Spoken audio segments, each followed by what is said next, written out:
Mag-grocery refill at mag-unboxing ang mari nyo, kaya naman tara, samahan nyo ko!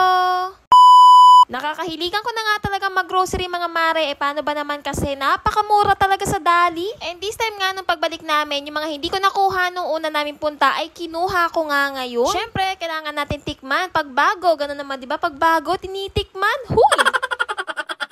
Pero 'di ba, ang bilis talaga ng mga pagkain dito sa bahay. Alam niyo yung kaka-grocery lang namin tapos mga ilang araw mga ubos na naman. Ganun nga siguro kapag nga may mga bata tayong kasama sa bahay. Kasamahan niyo pa ng isip bata, Diyos mio, Maribar, talagang ubos ang mga pagkain. Pero okay lang naman yun mga mare. Bakit nga ba kasi tayo nag-grocery? 'Di ba nga para may makain tapos hindi mo ipapakain. Ano yun?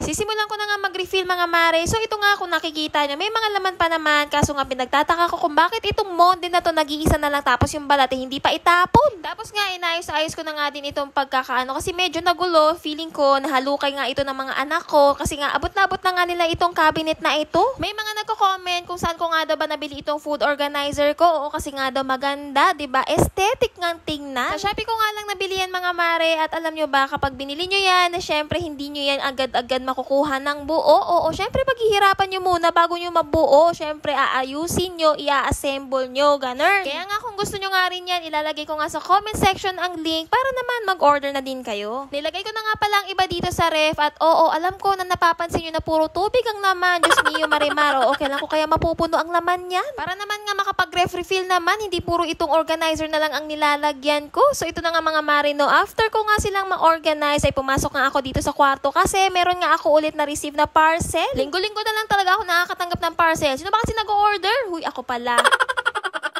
At dahil in-order ko nga ito, ipapakita ko nga sa inyo. So, nagtataka nga ako mga mare kasi bakit nga ang laki nitong parcel na to. Lip tint lang naman ang in-order ko. Kaya nga nung pagkakita ko ay nagulat talaga ako kasi nga may pa-free pa bango ang Careline. Wow, salamat Careline. Pero yun yun, nung na-order ko lang siya ng 130 pesos. Pero alam nyo kasi pag nabili ko yan sa Watson, I think 180 pesos. Oo, tapos ito nga, meron pa siyang libreng pabango. Ito yung binili ko. Actually, napakita ko na ito sa inyo kasi nga no, mas nauna ko nga na-i-upload yun kaysa dito sa vlog ko na ito. So anyway, ayan nga ang mga pabango. Alam nyo ba, natuwang-tuwa talaga ako kasi nakamura na nga ako, nakalibre pa. O diba, saan ka pa? So ito nga mga mare, pinadalhan nga nila ako ng 2 free sample nga nitong pambabaeng pabango at 2 din ng panglalaki. At inisa-isa ko silang inamoy. Oo mga mare. And in fairness mga mare, mabango. Oo, lalo na yung panglalaki. Oo, mas nabanguhan ako sa panglalaki kaysa dun nga sa pambabae. Pero anyway, thank you pa rin Careline kasi nga may palibre. Sakto nga din na itong panglalaki, binigay ko nga doon sa asawa ko yung isa at doon sa pinsang ko. Tapos yung 2